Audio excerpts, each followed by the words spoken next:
What is up, y'all? Welcome back to our Fish the Moment live stream. Today, Randy and I are going to be talking about the top 3 winter fishing myths that you've probably heard about all the time and that are just completely not true. These are myths that have messed me up when I'm trying to fish in the winter for years, since I was like 8 years old till I was like 15. I got told all these things from Bassmaster Magazine, TV shows, whatever it is, and it completely screwed up my fishing. And so we want to correct those myths for you guys today and kind of be the mythbusters for bass fishing. So excited about that. Randy, how's it going? How was your Christmas? Pretty good, man. It was a busy Christmas around here. You know, we got a 3-year-old, an 8-year-old, and a 12-year-old in the house. Man. So you can imagine Christmas is a big deal around here. So, but yeah, everything looked great, man. Here, how about you guys? Yeah, everything was awesome. Holiday season's been great. It's a little bit cold here. It actually snowed a week early here in Arkansas. It like snowed a ton, and we normally don't get snow. And then Christmas Day, it was like 65 degrees and beautiful, which I'm sure a lot of guys on the stream were like, man, I wish that was me. But, it's exciting to, be getting into the new year. I'm excited about bunch of stuff we have coming up for Fish the Moment, and we actually just got done planning our tournament schedule for this next year. Randy and I are actually going to be doing some team tournaments, so super excited about that. And you guys are going to be able to watch our practices, our tournaments. We're going to wrap it up all in a video format for you guys, and I'm excited about that. What are your thoughts, Randy? Man, I can't wait. That is just like we were talking earlier. That takes me back to being like 20 years old again. You know, that's how I started fishing team tournaments. And you know, the team tournaments now are a lot different. I mean, they're highly competitive. You know, they give away brand new boats in a lot of the tournaments we're going to be fishing. So, man, I can't wait to get out there, especially since we're, fishing here locally in Missouri, a lot of them. So yeah. It's going to be fun. It's going to be a lot of fun, man. And I have one of the best partners for this area. Randy knows these lakes super well, and maybe I can throw in some little offshore stuff to complement what Randy's doing. I think we're going to be a pretty solid duo with the shallow and the offshore. We're going to be tough to beat, I think. Yeah, we're going to be live scoping them, man. We're going to be flipping 30-pound test line with big jigs in some tournaments and live scoping them, and we're got a pretty diverse schedule coming up. Yeah, we're going to be doing the Nichols Team Trail, I think, and Joe Bass. We're pretty sure that's it. We kind of have to make sure everything lines up with the open schedule and all that, but that's our plan. So excited about that. But, let's jump in straight into the topic here, Randy. And before we do that, I want to say hi to everyone. We've got so many people on the live stream. We got William, we got Ernest, Tommy, Joe, Jake. We got Dan, we got Frank, the other Dan, Michael, John. How's everyone doing? A lot of people on the live stream. If you guys are listening on the podcast, welcome, or just watching on YouTube. So, the top 3 winter fishing myths, a topic that we're really excited about to discuss. In winter fishing, before we get into it, I want to make sure you guys realize that it's very relative to where you are in the country. So, for example, in Texas or in Florida, your water temperatures might be in the high 50s or even in the 60s in the middle of the winter, whereas up north, you're standing on 3 feet of ice. So the winter time can kind of vary a lot depending on where you are in the country. For the purposes we're talking about in this video, a lot of the stuff we're going to be talking about is when the water temperatures are below 50 degrees. That's where I really think winter fishing is at its peak. That's kind of when you talk about winter fishing, that's what I think about. 50-degree water temperature and less. Really anything from like 38 degrees to 50-degree water temperature. When you get above 50-degree water temperature in the winter, those fish are still pretty aggressive and they act more like fish in the fall almost, so you don't really have those tough winter conditions when your lake never drops below 50 degrees. But when it does, there are all these misconceptions and myths about how you need to fish and what you need to do to catch winter bass. They're just completely not true. And the first one we're going to talk about is that when it's cold in the wintertime and the water temperatures are below 50 degrees, you need to fish deep. Now, deep might be relative to not just like deep as in terms of like offshore, but deep as in like fishing in 15, 20, 30, 50 feet of water. And that is definitely not the case at all. And what I want to pull up here real quick for you guys is a Navionics map and kind of set the stage, and then we'll have Randy jump in on this as well. So here we have Grand Lake in Oklahoma. We use this lake a lot because it has a lot of variety to it, both in water clarity, depth of water, structure, and it kind of is a good lake that you can kind of relate to a lot of lakes around the country. So when I was first thinking about winter fishing when it got cold, my thought is that I need to be fishing the exact same places I was catching them in the summertime.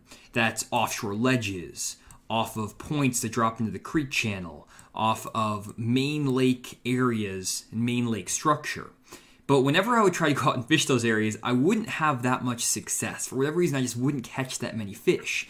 And honestly, I struggled to catch fish offshore in the wintertime, more than, let's say, 20 or 30 yards away from the bank until I was probably 20 years old. And that was 10 years into my offshore fishing adventure. And what I found is that in the winter, I was a lot more successful when I would avoid the offshore areas out here in the middle of the lake and just go into some creeks and fish in less than 10 foot of water, just fish shallow. And it's shocking to me still to this day that there are so many big fish that will live in less than 5 feet of water year round in the winter time, or just the entire winter season. You can catch fish in 40-degree water in less than 5 feet of water on pretty much every lake in the country. Bass are not super bothered by the cold water temperatures, and they will live super shallow. Now, there are a lot of elements that dictate where those fish are going to be on certain areas, certain banks, and Randy will get into that here in a second. But the one thing I want to make clear to you guys is that the areas that you fish in the summertime offshore, in these deep areas that you think about, they're not going to be as effective when you're fishing in the winter. And a lot of times, the best course, the best strategy is to actually go into your shallower pockets and coves, because that's where a lot of your big fish are. Now, we're going to get into some good offshore areas probably a little bit here for winter fishing, just so you guys get an idea. But before we do that, Randy, I want to get your opinion on this and kind of talk about where you believe a lot of guys think about fishing in the wintertime and also where you actually fish.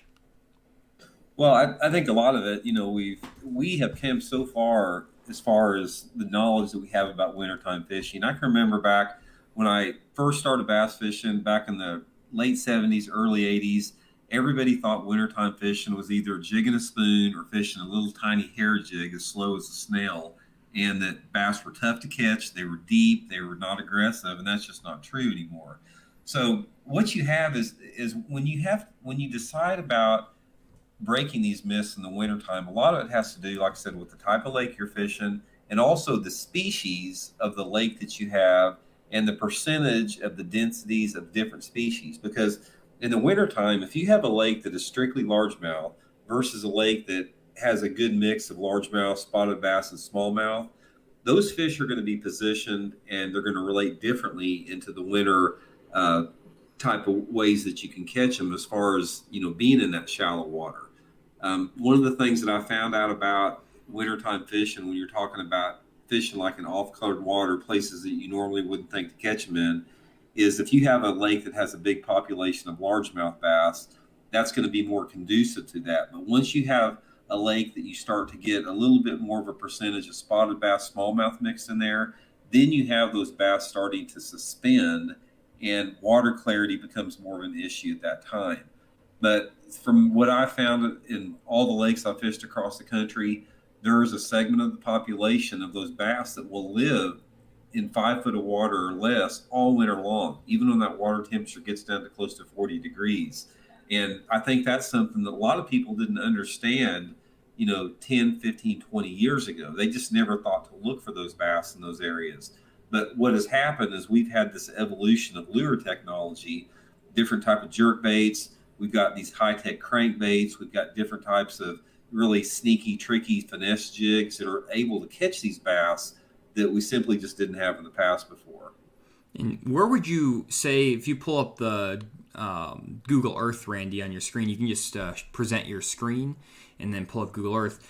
I know when we were talking earlier, you mentioned that most of the guys that you take out on your on-the-water fishing trips, your guide fishing trips, they think about winter fishing as fishing bluff walls, super steep banks where your boat's sitting in 60, 70, 80 feet of water. Or maybe they're fishing out somewhere randomly in the middle of the lake on a hump. And I see most guys when they go to the lake on those type areas. They go to the steepest, rockiest bank they can find, and they don't really catch them all that well. But you having trouble there, Randy? Yeah, I'm pulling it up right now here. Oh, there we go. Yeah. Awesome. You see it on there? Yep, I got you. Yeah, Johnny, that right there is one of the biggest. That is a huge myth in wintertime fishing as far as that you have to fish vertical. Because to be honest with you, I very seldom. I fish a lot in the winter. I mean, you know how much I fish in the winter. We do these, the fish the moment on the water lessons. I fish in the winter a lot. I very seldom fish vertical structures in the wintertime. For me, when I think about winter fishing the more vertical structures in the winter, that's the place where you catch the bigger bass, but you catch a lot fewer bass. There's not as many bass, in my opinion, that use those vertical structures, although those big rogue 5 pound plus bass, they will tend to use that vertical stuff. But for me, it's not. Now, let me give you an example here. I was just on Grand Lake yesterday. We had an on the water lesson, and I'll show you guys right where we caught them at to sort of give you an example here. And what was the water temp on there, Randy, when you were there, by the way? What was the water temp when you guys were there? Yeah, water temperature yesterday in Grand Lake was anywhere between 43 to 45 degrees. And that's one of the things about the wintertime. It's like we've had water temperatures, pushing 50 degrees here just up until the last week or so. But what happens when you get these cold 15, we had 13-degree night one night. Once you get these temperatures in the teens, it doesn't take anything to cool that water down really quick. But given that, those fish still do not move deep. So here's an example right here. This is Duck Creek. This is probably the most famous wintertime fishing creek on the lake, simply because it's got good, clean water, although you do have some stain in the back. And when I'm talking about clean, I'm talking about, you got that 2.5 foot visibility. It's not clear like the White River lakes. So you still have a stain to it, but for Grand, it's fairly clean. These fish that we caught yesterday back on Grand, I'll take, for example, I'll show you right where we caught some here. You go back to the main creek here, and here's coves off the main lake. A lot of people would think in the wintertime that you're going to catch these fish out on the main points, sort of these main deeper creek points. The bass we were catching yesterday at Grand on jerkbaits, we caught everything on the Mega Bass jerkbaits. We're on these little secondary points, these flatter points towards the backs of the coves. And I think we caught a couple nice ones right here on this point right here. This particular point, it's a gradual sloping point. Your boat, if the boat is, say, right where that my mark is there, you may be in 15 or 20 feet of water, being able to hit the bank at nice, less than a 45-degree angle bank slope on this, a small rock gravel bank. And, this is a big myth. I mean, here you got 43-degree water. We're almost in January, and these bass are in the backs of the coves. 30 years ago, I never would have thought to look for this. I'd have been out here on this main creek area, trying to fish these deeper main points out here in 25 or 30 foot of water. But those bass weren't here yesterday. They were back in the backs of these coves, little bitty. See these little subtle rounded points in these cuts here? This is what those fish set up on in that cold weather. 2.5 foot of visibility, and they live there all winter long. They're going to be there all winter.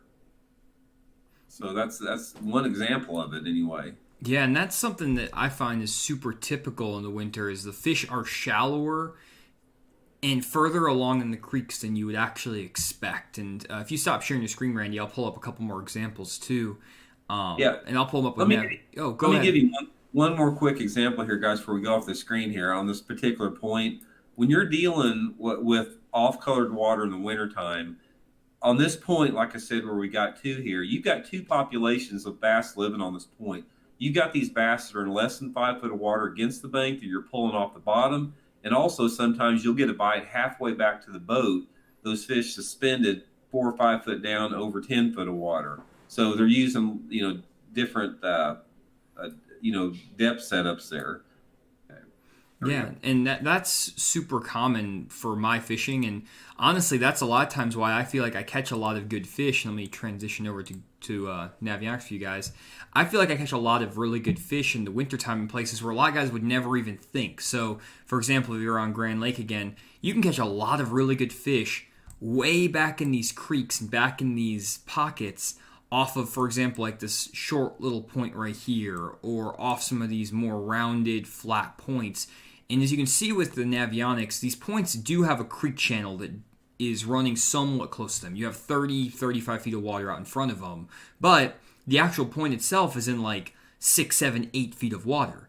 And it's almost, Randy, like offshore fishing to an extent, even though you're fishing in the back of a creek where you're positioning your boat, and I know I do too, maybe 30, 40 yards off the bank, and your bait isn't landing on the shoreline. It's actually landing 20, 30 feet away from the bank, and you're working it kind of out here in the middle of nowhere. But those fish will suspend on those long, slow, tapering points, and that's where a lot of those big, rogue bass, those roamers, will set up. And usually you can find like wolf packs, where if you find a good point, you'll catch 3 or 4 fish off of one point, and then pull up on another point and catch 3 or 4 more fish.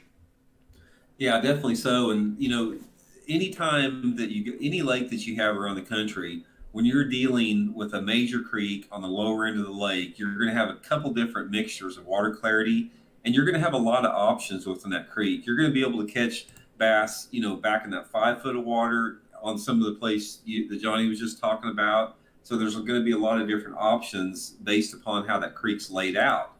But what you're going to have is you're going to have certain areas that attract bigger numbers of fish, and then certain areas that attract fewer numbers of fish, but larger potential. The biggest bass I ever caught on Grand Lake was in third week of January on an area just like Jonny described. Those flats that run way out there, prime areas for big bass, even though you may not have like big numbers of them using them. And I think big misconception that a lot of guys have, again, is like if you look at this creek here on Grand, there's a really nice bluff wall out in front of this. You can see the main channel is 90 feet of water, and it runs up against this main lake point, and it drops off from like 20 foot of water into 100 foot of water. And there are fish that will use this type of area. Like Randy said, a lot of big fish will set up on these main lake bluffs. But there are kind of a few and far between to get those fish to bite. You might get 1 6 or 7 pounder there, but you're not going to get the numbers. And so a lot of guys will go out in the winter and they might have one big fish they catch, which is awesome, but they might struggle to put 2 or 3 or 4 more fish with them, especially if you're in a tournament or just fun fishing. And it's because they're not heading into the creeks far enough. And I find that when I'm developing some sort of wintertime strategy, I don't just focus on just the kind of backs and middle of the pockets. I'm also using some of the main lake bluffy, like deeper areas, because you can catch some big fish there. It's just, like Randy said, you're not going to get the quantity. And one thing to talk about with these areas is that you don't just want to go into a creek where there's literally no water depth. So, for example, you don't want to be back into a pocket like this where it's just a flat pocket with nothing going on and there's no deep water for 100 yards. You want to be in an area where you have some deep water access very close by to the shallower water. So like a pocket like this, you have a nice rounded point here, a rounded point here, and you have 60 foot of water right here. These rounded points that kind of run out slowly, these are your prime winter areas, and this is where you're going to find a lot of numbers, even like this point right here. But then if you want to catch a big one, you can head over to this steep rocky bluff wall and fish a jig or maybe a jerkbait and Alabama rig, and you'll get that one big bite. So you don't have to necessarily always fish deep, but you can fish deep. And you can even catch fish offshore in the winter, especially if you have that water clarity. That's one thing that Randy was talking about. And let me actually pull up Google Earth real quick to kind of show you Grand Lake. If you look at Grand Lake on a Google Earth map, where Randy was kind of talking about earlier was down here in Duck Creek. And you have, sometimes 2.5, even up to 4 foot of visibility. This year, it looks like on this Google Earth image, it's clearer than it is now. But like right now on Duck Creek, the water visibility is 2.5 foot of visibility. But if you have, let's say, 5 or 6 foot of visibility, for example, if we slide on over to Beaver Lake, you might catch fish in the dam section where you have 7 foot of visibility. A lot of those fish might be living in 60, 70, 80 feet of water. But even in those situations, you're going to find fish on Beaver Lake that you can catch on a jerkbait and a crankbait in a foot of water, even when there's 7 foot of water visibility. They're just up there shallow. The trick is that you need some sort of wind or cloud cover to get those fish active. When you get into the dirtier water, however, like here on Beaver, that's when those fish will live shallow and stay shallow, even when those water temperatures are super cold, even when there's a bright bluebird sky sunny day. And one of the best areas that you can look for in those situations when you have that dirty water and you have that cold water is riprap. Riprap is one of the best wintertime areas, and that's just basically like man-made rocky banks. They hold a lot of heat, and whenever you have water visibilities of less than 1.5 feet visibility, maybe even less than 2 feet, throwing a crankbait and a jig down riprap, even an Alabama rig, is one of the best ways to catch giant winter bass. Would you agree with that, Randy? Yeah, rock is key when you're talking about off-colored wintertime, catching them shallow basically in the wintertime. You got to have rock. And like Jonny said, riprap is the best rock to hold heat, particularly, if you got some fairly deep water off of it. But that being said, that's why, your chunk rock banks, the rock transitions, those places that are like 2/3 of the way back into the creek, places that you begin to have a little bit of water clarity change, but you still have that big rock.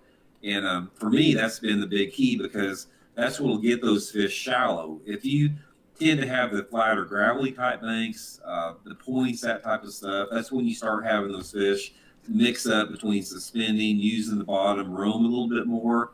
But you can really pinpoint them a lot more, if you can get to that bigger rock. And that's one of the first things that I'll look for in the wintertime if I want to fish shallows. I'll go back and I'll share my screen here. Yeah, go for it. Good.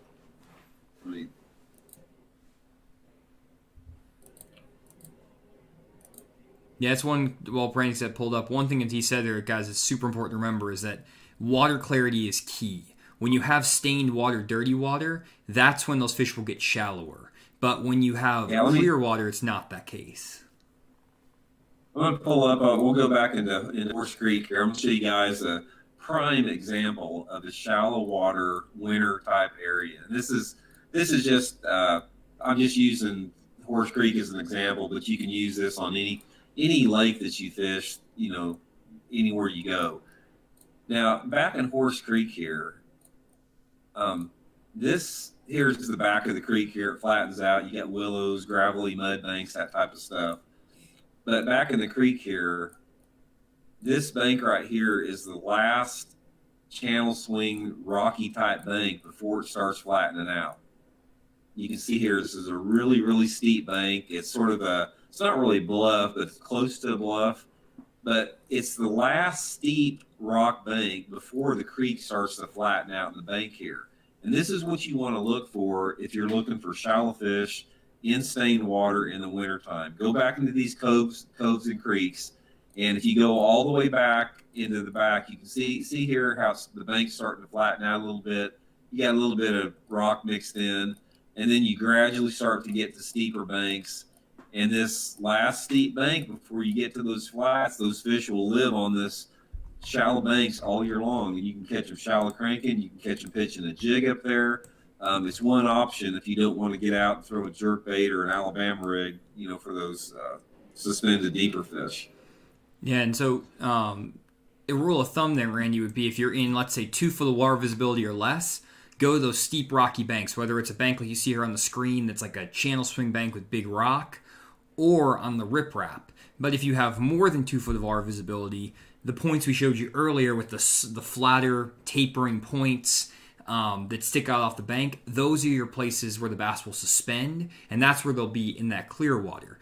Those points, though, again, they're not deep points. The place where the fish are going to be, they're going to be sitting over 10 foot of water, suspended 5 feet down. So you're really only fishing 10 foot of water, and the fish are in 5 foot of water. But you're fishing on those slow tapering points in the backs of creeks. So it's still pretty shallow relative to what people think for winter fishing, and that's in that clear water. Jonny, I got a prime example of that, what you just said there. Take a look at this. You can see that on the phone. This is the biggest bass I ever caught on Grand. You can see there it's... Here, stop sharing your screen, Randy, so people can see your full screen. I want them to see that in full. Let me see that? Yeah. Okay, can you see that now? Yep, yeah, man. That is January 13th at Grand Lake. That fish was 10.5 pounds, biggest fish I ever caught on Grand. And let me show you guys where I caught that. I'm going to start sharing my screen again because it's exactly what Jonny just showed there. I'm going to give this spot away only because I have never caught another bass there in the wintertime before. But there was a 10.5 pounder on it in January a few years ago.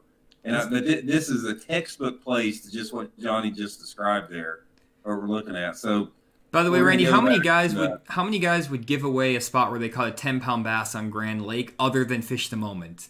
yeah. If you like the fact that Randy's giving away a spot where he caught a 10-pounder, 10-pounders are crazy rare on Grand Lake. Leave a like down Yeah. below. No one does that. Go down, leave a like on the video, go subscribe. I feel like that's worth a like right there just for this. Okay, a lot of you guys may know Sheldon Collins that lives on Grand. He was with me when I caught that fish. In fact, he took the picture. But here we are. This is Honey Creek. If you guys ever been back in Honey Creek before, and just like Johnny said, these fish set up in the back of these creeks on these flat points, and in this particular spot, so you guys want to get over here. This is exactly what we're talking about here. See this point right here? This is a long flat point. You can't see it on the Google Earth, but this point runs out here. And say where the little hand is here, the boat's in like probably 15 foot of water. That fish was sitting right out on the end of that point. It's a gradual sloping, gravelly point, drops off on both sides.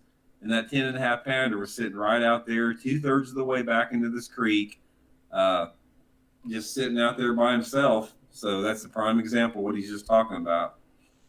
Yeah, and if you stop sharing your screen, Randy, I'll show the guys on Navionics too, just so they can get a better look at that. On Navionics here, guys, this is what it looks like. Again, halfway back in a creek, like we talked about, and it's a very gradual sloping point. And this, honestly, to me, Randy, is kind of like offshore fishing in a way. Your boat was probably positioned almost in the middle of this creek, but you're casting up in that 4 or 5 foot of water range, working it offshore. Yep. Your boat's 50 yards off the bank. And this is like the offshore stuff I fish in the winter, guys. This is what I focus on. And this is stuff that very few guys fish because they're so keyed in on those steep rocky banks that they ignore these flat, long, gradual points that drop off at the end. But this is the juice in the winter time. Yeah, and that's the type of place that, 20 years ago I never would have fished. I mean, I'd have been out there just like you said on those main lake bluffs, steep points and places you normally think that's is going to be. But these fish, they do things that you never would think. I've caught them like you can go back into even some of the shallow pockets in the backs of those coves in the wintertime when the water is in the upper 40s and catch them like on a rattle trap sometimes even. Oh yeah. So they, the bait, it's all about, keying in on the bait. And I've seen shad swimming right on the surface in 40-degree water before. Yesterday, water temperature 43 degrees. I saw turtles on the surface. So these cold-blooded creatures, they just don't shut down, when it gets cold, including the bass. For sure. And you caught that, I'm sure, on a Vision 110, right, Randy? Yeah, you can actually see it. Let me see. You can actually see it in its mouth here. You guys can see that. Yeah, of course it was Vision 110. And come on, guys, it's winter that fishing. was actually a 110 plus 1. 110 plus 1?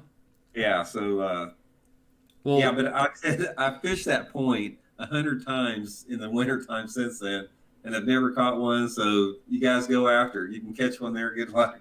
I think awesome. That fish, he just may have swum over there, but I have caught him at a lot of different similar points to that. I mean, it's not that they're not on that type of stuff. I've caught hundreds of bass on places that look just like that around the lake.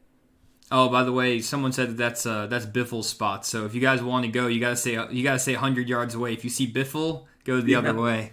Oh, that's a great segue, by the way, Randy, with your jerkbait stuff, because I want to let you guys know that we actually have a jerkbait seminar coming up. And if you go to fishthemoment.com and then head over to our virtual seminars page, Randy is going to be doing an advanced winter jerkbait fishing seminar. And there are only, I think, like 12 or 13 spots left in the seminar. And we're only doing this seminar one more time this year. And Randy's going to be getting into the best areas, the best conditions, the best retrieves, and the best equipment to fish a jerkbait in the wintertime. And Randy actually helped design the Vision 110 from Megabass, the most popular jerkbait on the market. You actually sent rogues that you had custom weighted and everything to Japan for them to work on, right, Randy? Yep, absolutely. We sent about probably 24 of my best modified, custom painted ones that I'd weighted up where they, just were perfectly, set up. And Uh, Shipped them over to Japan to Hamamatsu City at the Megabass plant, and next thing you know, Vision 110 was born. That's awesome. And that seminar is on Thursday, January 7th. So you still have a little bit of time to sign up, but I would highly recommend the seminar. Randy is a jerkbait fishing master, and it's like a once-in-a-lifetime chance to get the information he's going to be giving. We have a lot of slides and graphics, just like you guys are used to in the Fishing Moment YouTube videos that we put out. All that stuff in the seminar. And I also do have a advanced electronics seminar coming up, focused on how to really dial in your electronics to find and catch more fish offshore with electronics, and that one's coming up January 21st. So if you guys do want to brush up on your electronics, definitely check out that seminar. Another thing I did for you guys, it's actually free on fishmode.com. If you go to the website, go to the homepage, and then go up to the top, it says Learning Plans. What I did here is I put all of my best YouTube videos I've created over the last 4 years together for you guys. And I know there's a ton of videos on YouTube and you don't know which ones to watch. This has literally all my videos organized by the ones that I put the most time and effort into and the ones that are the best. So here's like sonar fishing basics videos. Here's your videos for side imaging, for down imaging, for graphing and idling. And a lot of these videos you guys probably have not seen because you weren't recommended them by the algorithm or you just haven't seen them yet. If you guys like the content on this channel, I would 100% recommend going onto this page and watching every single one of these videos.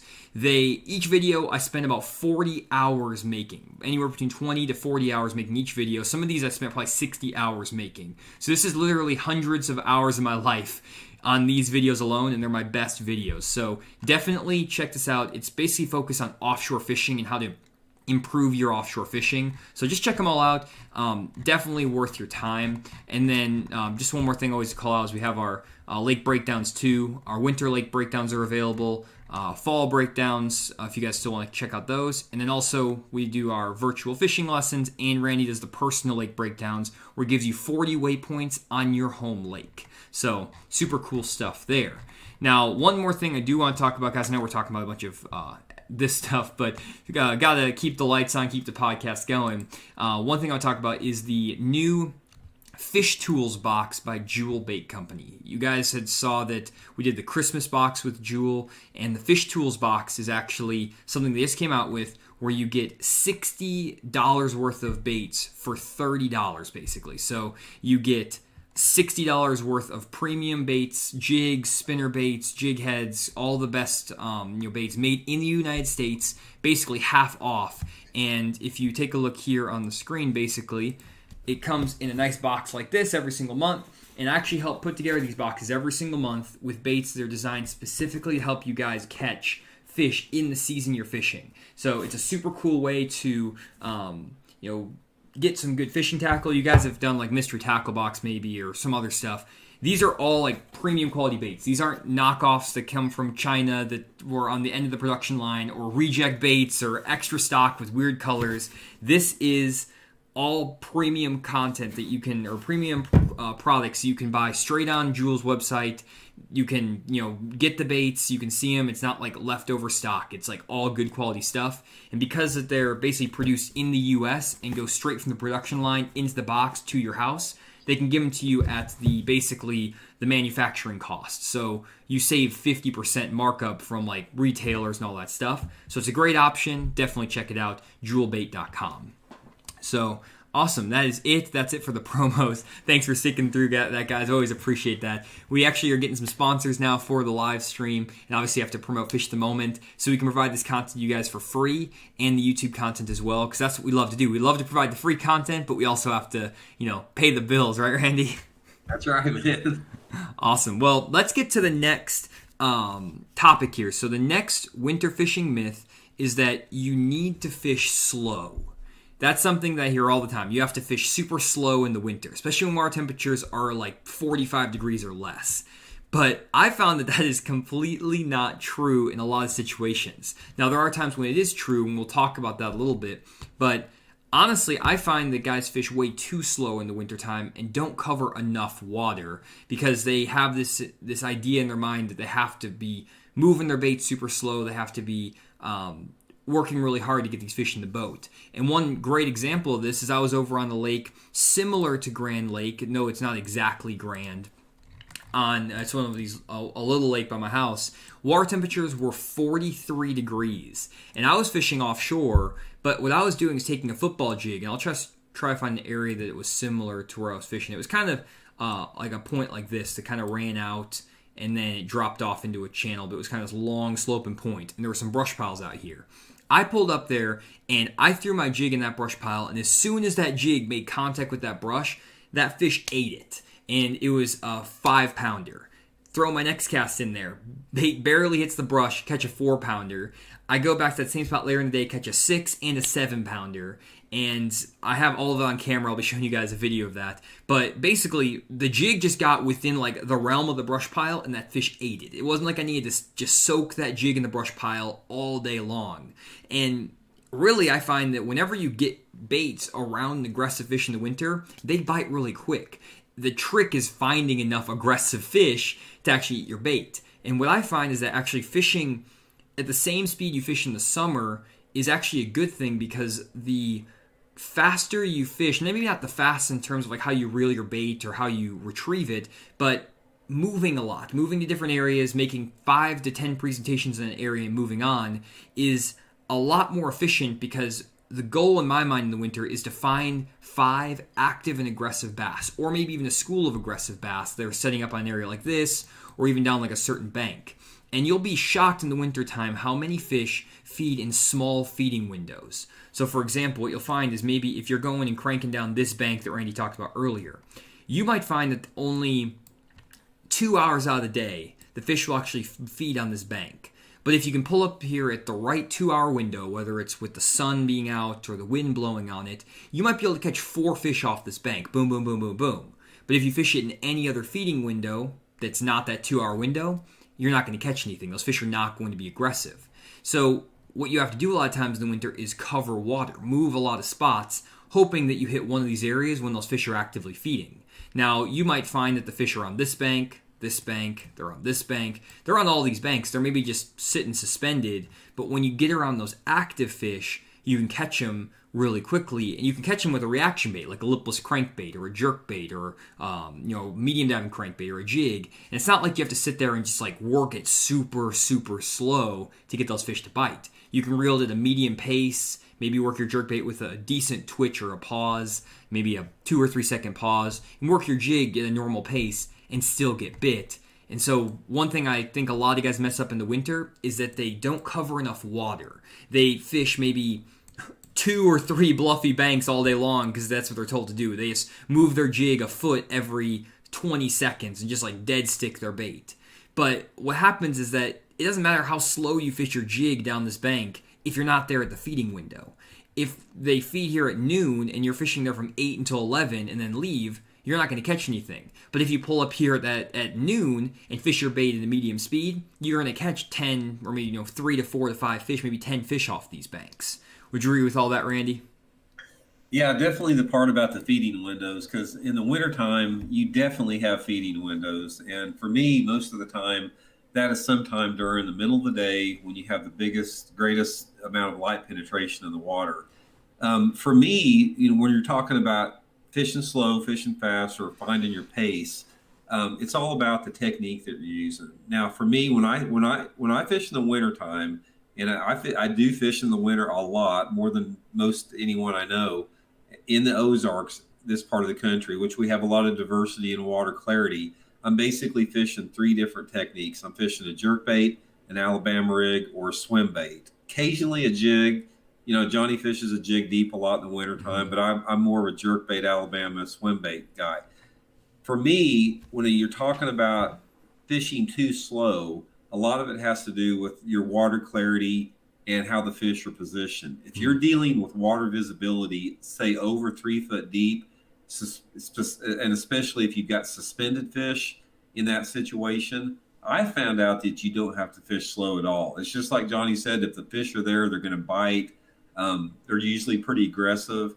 And I fish my swim baits and my Alabama rigs and my jerk baits at a fairly decent pace, even if the water temperature is like in the low 40s. I mean, I don't pause my jerk bait very long. I keep the Alabama rig moving. I just reel the swim bait at a medium pace. The only times that I have found out that you have got to slow down in the wintertime is when you're dealing with your water clarities that are like, say, in that 2 foot range or less. And I don't fish visibility water less than 2 foot very much. I normally look for that 2 foot as my minimum level. When you're in that situation in the wintertime, if that water temperature is super cold, that is when I found out that you have to slow down. And the way that I slow down, it's not just like going down a bank and, like Jonny made a good point about the jig. It's not like you work your jig slow. It's a matter of staying with the bait that will produce best in that situation. And for me, it's a jerk bait. And say, for example, if I'm on a real tight, small secondary point that maybe, say the secondary point only has a sweet spot of like 20 foot on it, water visibility at 2 foot, that is when I slow down. And that's when I'll fish the bait super slow. I'll let it set for a long time. I'll make repeated casts at different angles because I know the bass are there. I know those bass are sitting somewhere on that secondary point, and in the decreased water visibility, that's when I have to slow down.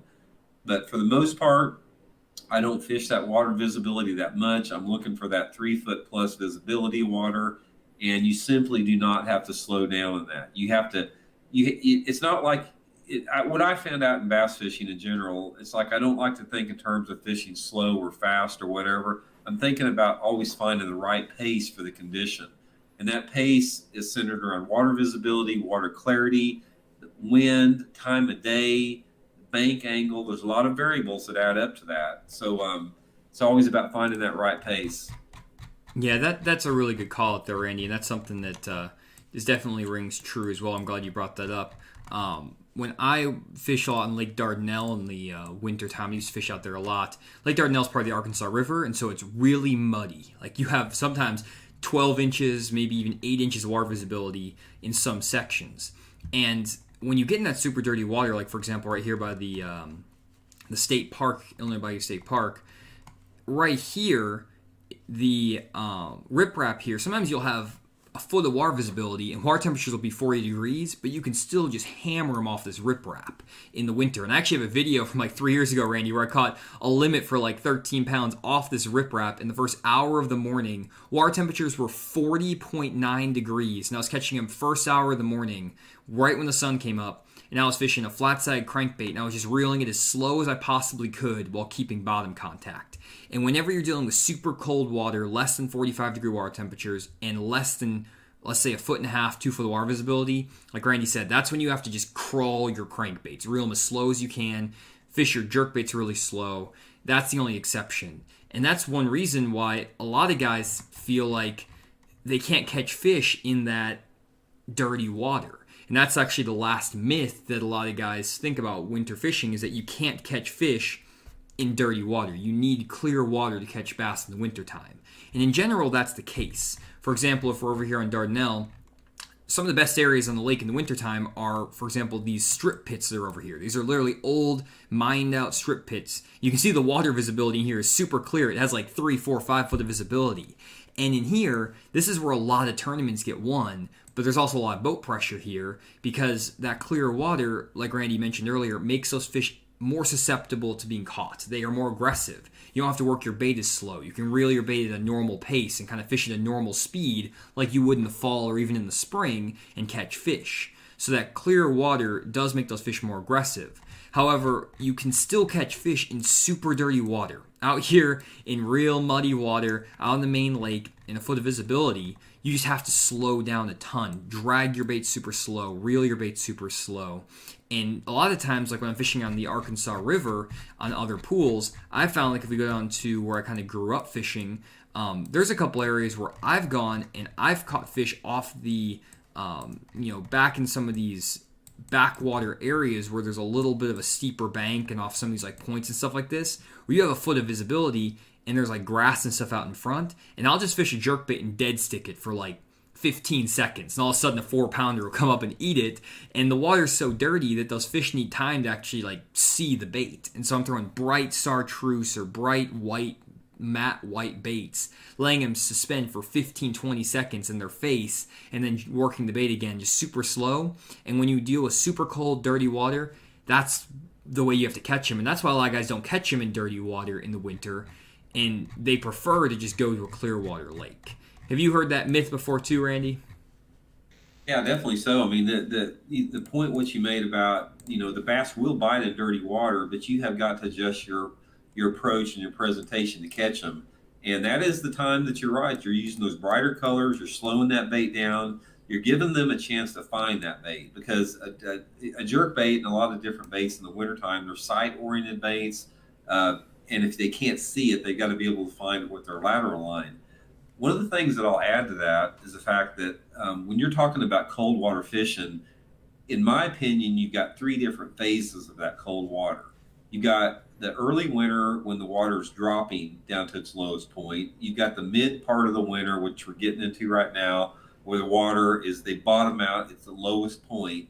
And then you have the late winter where the water is still cold, but it's starting to rise up a little bit. Mm-hmm. But what happens, in my experience, is that when you start getting in towards like the end of January and more actually in the first part of February, even though that water temperature is really cold, like Jonny was saying about catching them at Dardanelle in 40-degree water, once you start getting those longer daylight hours, those bigger fish will move up shallow in that dirty water in the wintertime, even if it's cold, because it's almost like there's some variable that has to do with the increased daylight hours that will put those big fish in that dirty water shallower than they've ever been all winter long.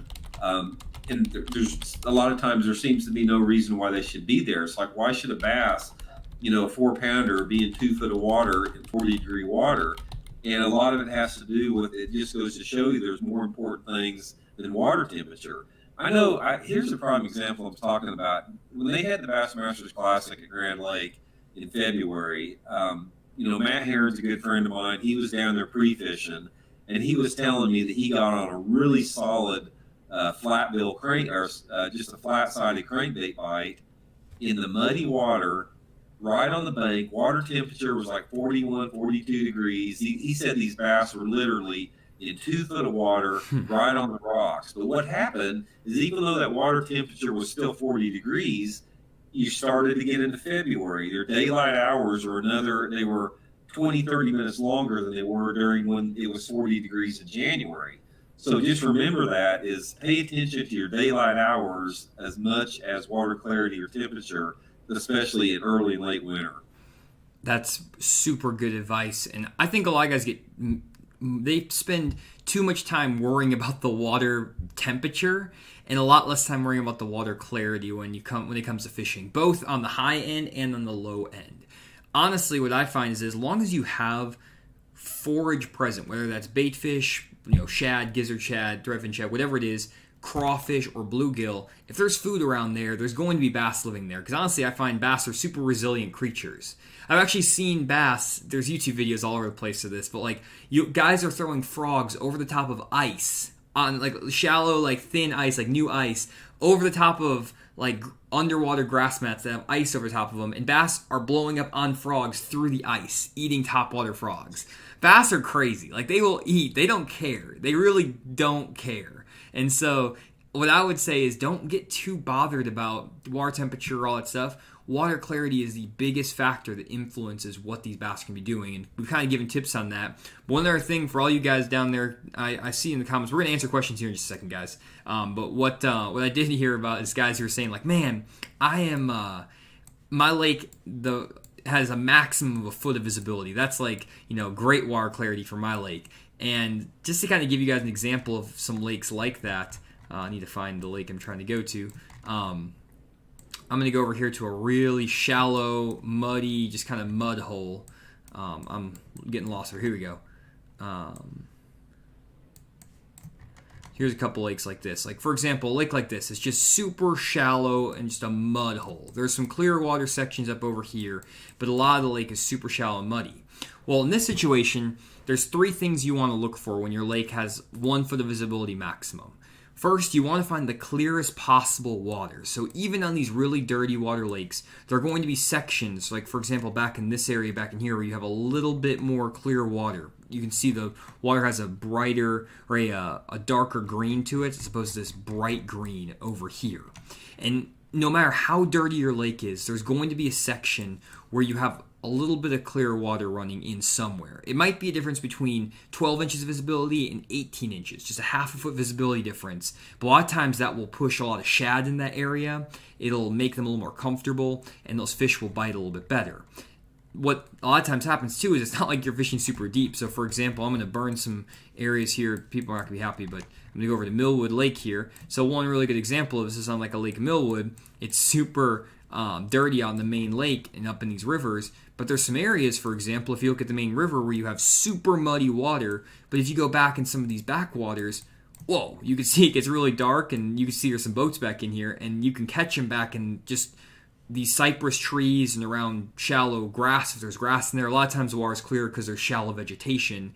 But a lot of times it's just that there's just the water is a little bit more protected from the elements from the main river and the mud. And you can get into these little backwater sloughs that have a little bit clearer water and just catch them throwing a squarebill crankbait, a spinnerbait, and a jig, and just fish like it's the springtime. Just fish all the visual cover, pitch and flip and cast. And this is where I always go when I fish on these mud hole lakes, is I just go on Google Earth and I find the clearest water possible. I try to find a way to get my boat back in there, and once I do, I'm usually catching them. So clear water is good to be in because it does make those fish easier to catch, though you don't need it to catch them. That's, I guess, what I would say there. Anything else to add there, Andy?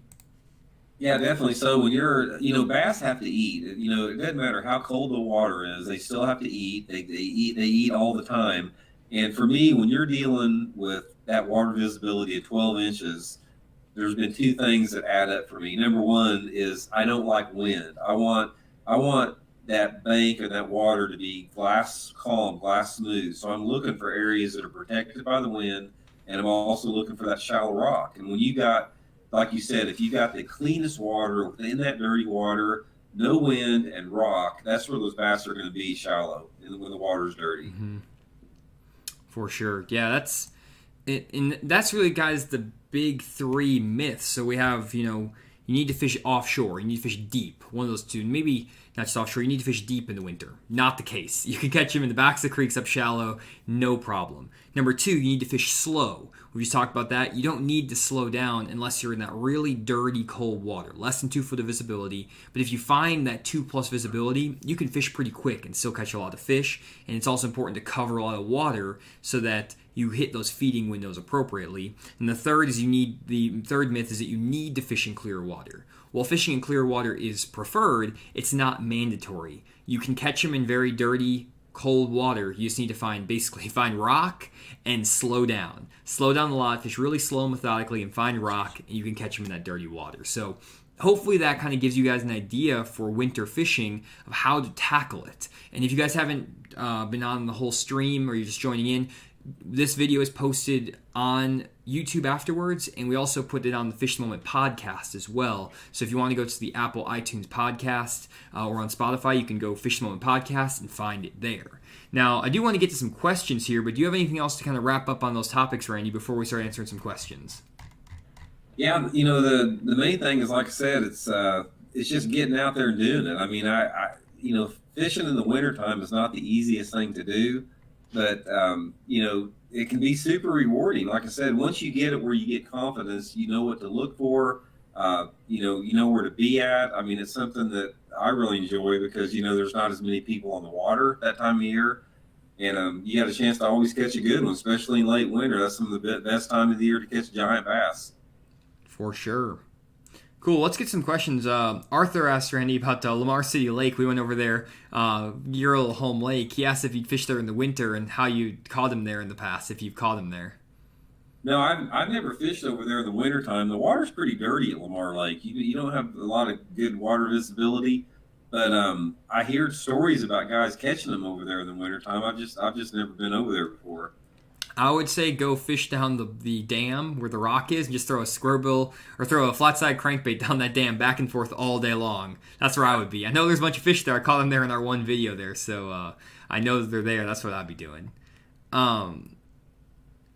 Joe asks, it seems like you're catching bass still in the deepest sections relative to the closest spawning pockets in terms of like where we're catching them in the winter. I would agree with that. You do want to have some deep water access on any of these wintertime areas. So if we pull back up Navionics here, any spot that I'm looking at on Navionics for like a good creek, you want to have some deep water access. You want to have some water that runs in.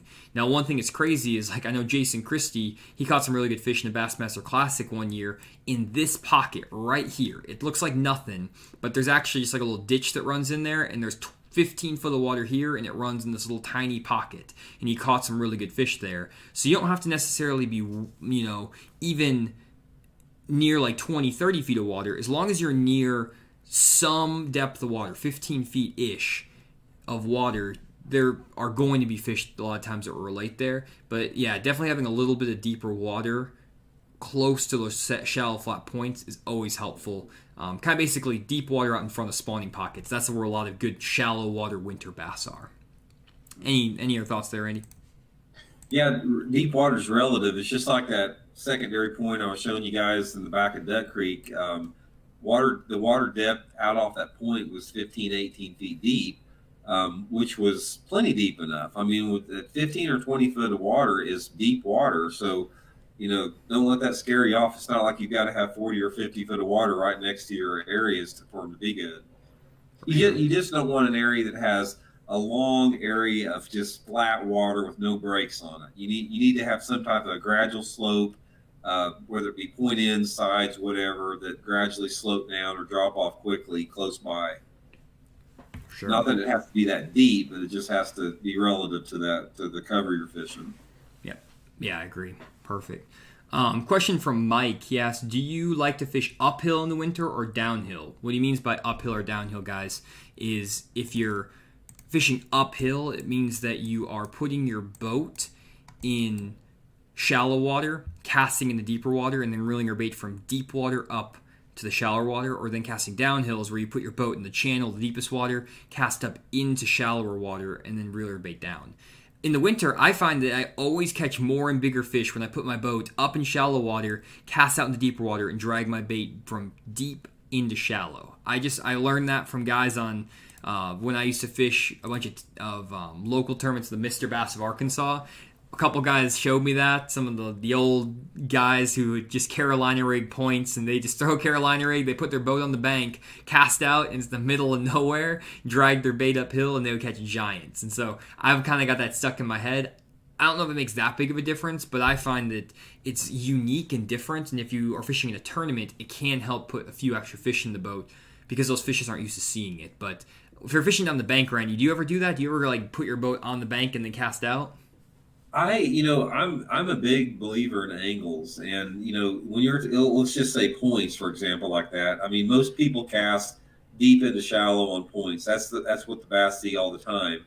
If you're fishing a bottom bouncing lure, like a football head jig, shaky head, whatever, I think it can be effective casting deep to shallow, or like a swim bait, something you can count down. But for something like a jerk bait, I've never done that good casting deep to shallow because the bait, by the time it gets to its maximum strike zone, you're not really in the best depth zone. So I think a lot of it depends on the bait you're throwing. But for like football head jig, swim bait, I think it's definitely an effective technique. Cool, good stuff.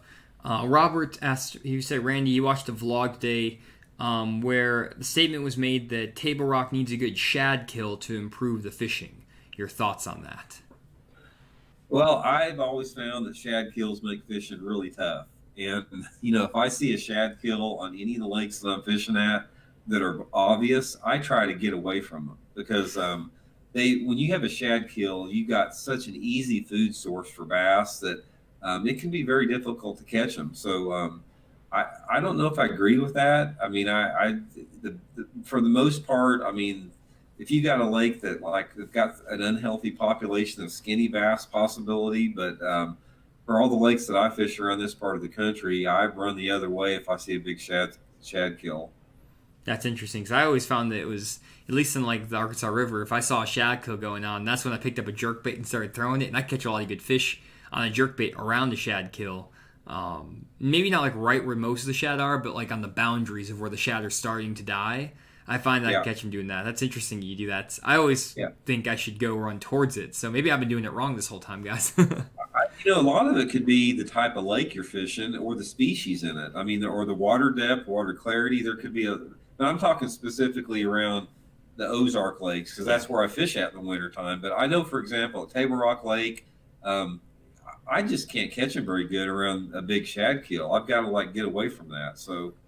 That's interesting. So I've caught and one. it's relative to the degree of the shad kill too, because if you see an occasional dead shad flicker and it's not that big of a deal, but if you start seeing them all over the place, that's when I usually go the other direction. Yeah, I would agree with that. A lot of times there's a difference between a shad kill and a shad stun. I found, like on Lake Dardanelle, a lot of times you'll find that the shad will get stunned. You might have one or two shad floating up every minute around your boat, but they're not dead. They're just kind of like stunned. That's when it's really good, I find, for that jerkbait bite. But when there's like a million dead shad on the surface, yeah, that's not as good because those bass can just eat. So I think there's a difference too between the shad stun and the shad kill, which is a subtle difference, but I think that is definitely a difference. Yeah. Awesome. Let's see here. Everyone's saying there are going to be 25 boats on the area you shared where you caught that 10-pounder. So maybe we shouldn't go fishing there this week. Let's see here. Trying to get... how would you attack a smaller, shallow lake, average of 6 to 8 feet with cypress trees and stumps in the wintertime? I would find the clearest water I could, and I would either try to find any shallow grass or rock. If you can't find clear water, you can't find grass, just find any rock. There's usually some sort of causeway or dam or something. Just go throw a crankbait on rock, any rock you can find, and you're going to catch them in the winter. That's the best way I've found in those situations. Would you agree there, Randy? Yeah, also I'd look for ditches running through some of the cypress tree areas, and if you can get some ditches that are close to those cypress, those fish will be on those cypress above anything else. Yeah, let me show you an example of that, guys, actually, since we're over on Millwood, what Randy means there. So here's an example of Millwood with, I think these are cypress. I don't know for a fact. Yeah, these are definitely cypress. So if we look at the lake here, this is the lake at full pool. I don't know how I know. I have no too many areas for examples of stuff. I look for stuff all the time, Randy. I kind of surprise myself knowing be able to pull up random spots on cue. But here is the area I'm talking about. Let me find the lake is down. Here you go. This is what Randy's talking about with the ditch. I know you can't see my screen, Randy, but this is like a ditch basically, where you have this deeper water. You can see there's actual water here, and there's cypress trees through this. But if we take the lake back up to full pool, boom, you can see that normally this area is full of, there's some vegetation there, but it's full of water. So all of these trees over here and on the edge of this ditch are in, let's say, 2 to 3 feet of water. The center of the ditch is in 8 or 9 feet of water. And this is the type of area in the winter you can catch them in. If you can find these ditches, this deeper water that runs through, and fishing these trees on the edge when the lake is at full pool. That is what kind of Randy was talking about. Okay. Let's see here. Doug asks, how would speed of retrieve for largemouth in Michigan Lake after ice out? Water's probably in the upper 30s. I used to actually fish on ice out up in Wisconsin a lot. I find that those fish are super aggressive after the ice out. And actually, there's a great video if you want, Doug. Go watch Mark Zona snapping a tube for pre-spawn bass. It's just on Mark Zona's YouTube channel. It's Mark Zona's snapping tube. He's fishing on the ice out for largemouth in Michigan, and he's catching them throwing a tube with a half-ounce weight, getting it caught in grass and ripping it, like setting the hook on it and pulling that bait 10, 15 feet, then stopping it, and then getting it caught in the grass and ripping it free. You watch the video. He explains it really well, and he's hammering them in 39 to 40 degree water, fishing he's fishing fast. And I think those fishing was like Michigan, Wisconsin, places like that, the cold temperatures just do not bother them. Like as soon as that ice is gone, they know that the water's going to be warming up and it's time to start spawning. So they just start feeding immediately. And you can fish pretty quick and still catch them. Do you have any experience with that, Randy? Nope, I don't have any experience other than having ice out on the back of some coves here in the Ozarks. But normally, like I said, I just go to jerkbait once that ice starts to thaw out a little bit. But here again, that's not a predominant smallmouth fishery. Yeah, it's it's kind of a niche little deal. It's kind of weird that I grew up in Wisconsin and moved down to Arkansas. It's kind of a unique set of experiences where I kind of got both a little bit. Question from Living Missouri Outdoors. He's asking if those fish on Lake Dardanelle that I was showing were released fish. Yes, those were 100% released fish on that dam there on the boat ramp. Release fish are really big in the winter too, because a lot of tournaments go out in the winter and they release all that big fish. And you can catch a lot of good release fish in the winter, more than other seasons even, because they'll stay right by the rock and the stuff around the boat ramps. Question from JJ. He's asking, are you going to post any of the old seminars for purchase? We're not, just because we are trying to change up the seminars and improve them over time. We want to be able to redo the seminars and continue to improve them. So we're not going to be reposting them. But we do have a lot of seminars available, guys. If you are interested, and what JJ's talking about is the Fish the Moment seminars, just head over to fishthemoment.com. And if you head to our website, fishthemoment.com, you can check out the virtual seminars page. And if you guys want to know about winter fishing, I highly recommend signing up for the Jerkbait Seminar we have coming up. We send a recording of the seminar to everyone who signs up. So even if you can't attend on Thursday, January 7th at 6 and 9 p.m., we'll send you a recording of it, and you can watch it back anytime, as many times as you want. So sign up for the seminar, and Randy is going to talk everything jerkbaits. He knows more about jerkbaits, especially for wintertime bass, probably than pretty much anyone else in the country. And so he knows what he's talking about. We're talking about areas, retrieves, weather conditions, as well as bait modifications, everything you need to know. And we do have my electronics seminar coming up too, where I'm going to be talking about everything you know in terms of how to dial in your graphs to determine what size bass are, whether they're active or not, whether you should even fish the fish once you see them on your electronics. I'll be going over like 200 different images from both side imaging, down imaging, and 2D sonar. And you guys are going to be dialed in for the season on electronics. So definitely sign up for the seminar if you want to get your electronics game back up, ready for the tournament season. So I just want to talk about that real quick. And also remember, guys, check out these learning plans that I put together. I'm very, very happy about this, just putting this together. These are all my best offshore fishing videos. So if you have liked some of my videos in the past, definitely check these out. These are all of my best ones. And sometimes it's hard to find the best ones on YouTube, but these are the ones that I put the most time into. All of these were 20 to 40 hours I spent editing and producing these videos. So definitely check that out in the fishmoment.com under the learning plans. So awesome. Well, we got a few more questions here, and then we're going to call it a night. Let's see here. Oh my gosh, there's so many questions. I guess over Christmas break, everyone was excited about talking to Fish the Moment. We haven't done a seminar in a while. Let's see here.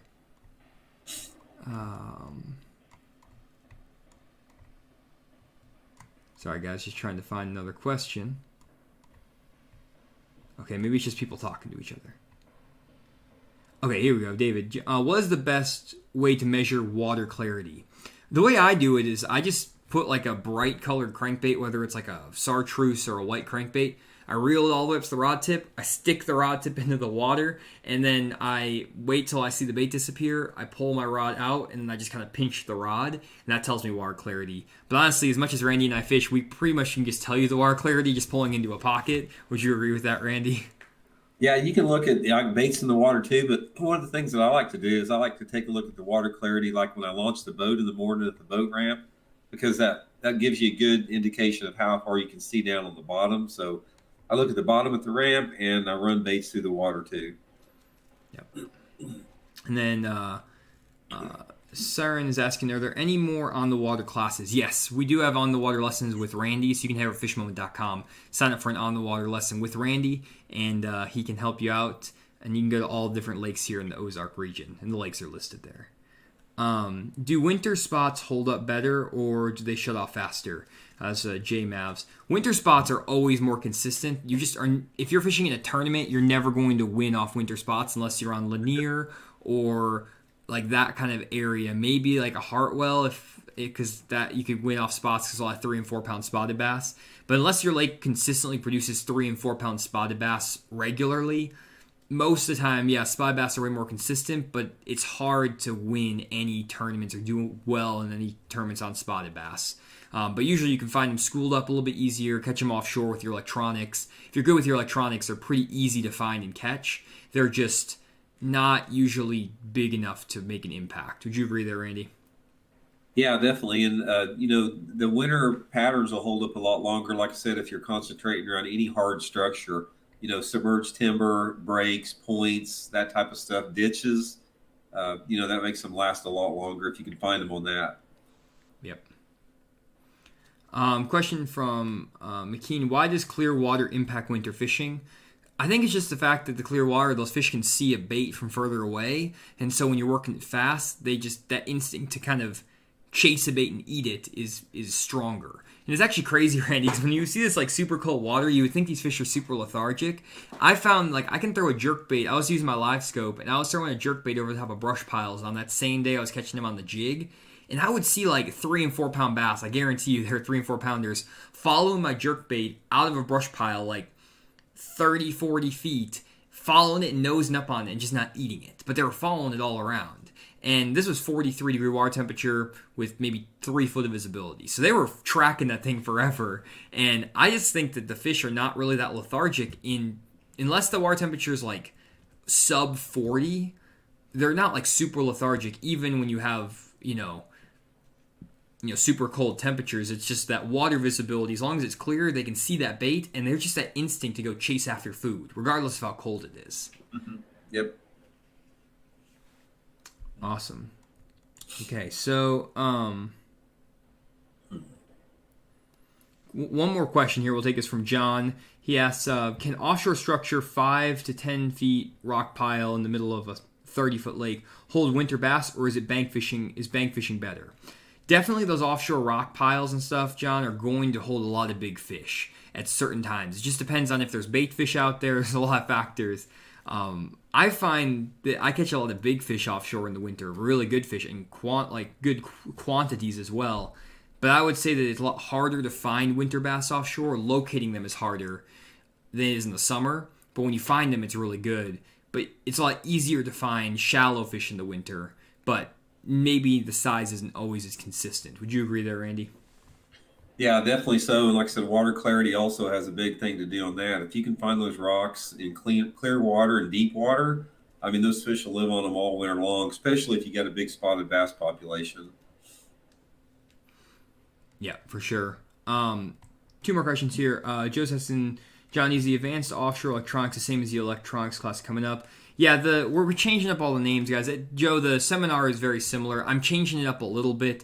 I'm going to standardize it going forward. We just started these seminars the last couple months, so I know the names and all the different things are kind of all over the place. The content is going to be different. I'm going to change up. I'm probably going to add a whole new hour section to it, but probably I would say 50% will be the same, 50% will be different. I'm just going to kind of restructure how the seminars are going to make a little more sense. So bear with us while we kind of figure out how to make the seminars work. That's also why we're not selling them for sale again, because I'm trying to organize the content so that it makes the most sense going forward. So we want, if you attend multiple seminars, to make sure there's not a bunch of overlap between all the seminars, because that just defeats the purpose. And if we sell the seminars, it kind of just makes it really confusing. So in 2021, we're going to get all that squared away. There's a lot of stuff we're getting squared away. So really excited about that. We're going to be doing those tournaments, Randy and I, those team tournaments. So I'm excited about that.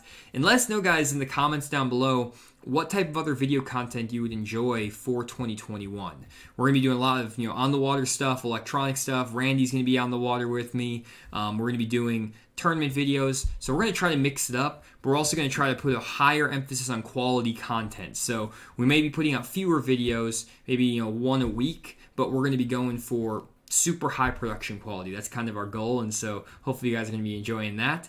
And Randy, how did you like that video I made about the analytics? I made that one with the Big Bass Index, and I know a lot of guys like that. I was hoping I didn't lose too many people with that. That was my data science background, kicking in. I was an economics major and did data analytics for a job for corporate for a while. But what did you think about that video? That was so interesting, because that goes to show you, if you're wanting to win tournaments and catch bass, it sort of shows you how you can systematically narrow down, your options there. And, when you broke that down and showed about how many big bass, the amount of big bass for the time you threw the football head jig, that was unbelievable. I mean, that I can just see why you never want to put that thing down when we go fishing. It's producing so many 4-pound bass. It's crazy. Like in the fall and the winter, I might as well just throw a football jig all day long. Like I'm literally not going to catch any more big fish than if I just keep it in my hand. It was so funny because after that video, I posted that video. The day after, I went out to the lake, and I told you about this. I went out and I was like, man, I need to throw a football jig more. I throw a football jig. I catch 24 pounds from my best 5 fish. The next day I go out and I say, I'm just going to throw a football jig all day. I catch a 7, a 6, a 5, and a 4, all on that football jig right after I posted that video. And so I'm going to stick with those baits for most of the videos going forward, kind of using that as my guidepost for 2021. And maybe we need to be sticking to that too. I want to do that maybe for you too, Randy. Your baits, and we can try to get that data together for you the best we can. Yeah, that'd be interesting for sure. Because I think that'd be good for our tournaments to kind of know what your strengths are, and we can kind of redo the analysis for you. I think that'd be fun. There you go. Yeah. Awesome. Cool. Well, let's close up for the night. But guys, if you enjoyed this stream, again, we do have the full recording available on YouTube after the live stream is finished, and we post every single live stream onto the Fish Moment podcast on Apple and Spotify. So if you guys do want to listen to us talk about fishing while you're on the way to the lake or at work, we also post our YouTube videos on there as well, so you can just listen to the content, and then you can also watch it back on YouTube. You get all the graphics and all the stuff like that. And also, if you're still here, there's 360 of you guys, and if you're still here watching, I would I really appreciate if you went down below and left a comment and also left a thumbs up on this video. It helps the YouTube algorithm a ton if you guys leave comments and if you leave thumbs up. Thumbs up are the most important. So just go leave a like on the video. It helps us out a ton and helps get this video out to more people. And we just appreciate everyone spending a Tuesday afternoon with us. 350 people, about 4,000 overall. It's pretty good stuff, Randy. So excited that everyone is enjoying the stream, and hope you guys have a great new year. Randy, you as well, and excited to get fishing with you this year. Yeah, no doubt, man. I can't wait till the season gets here. Like I said, we got a lot coming up this year.